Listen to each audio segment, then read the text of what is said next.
Hər gün test edirik 18-ci gün. Çin tarixinə aid hadisələrin xronoloji ardıcıllığını müəyyən edin.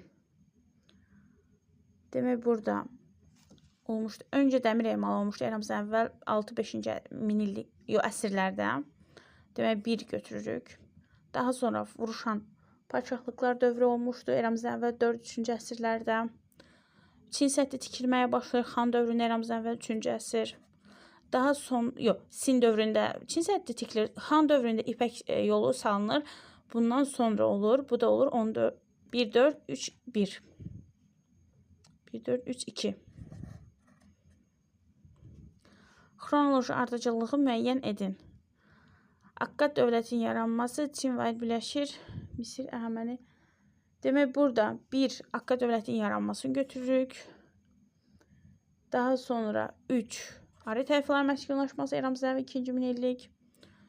Sonra Misirin Əhəməni dövlət hakimiyyəti altına düşməsi, daha sonra Çinin vahid şəkildə birləşməsi. Xronoloji ardıcıllığı müəyyən edin.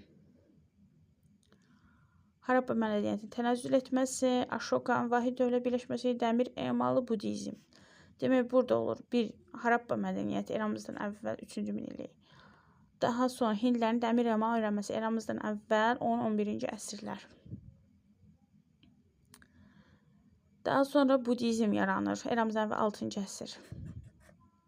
Daha sonra Ashoka vahid şəkildə ölkəni birləşdirir, eramızdan əvvəl 3-cü əsrdə.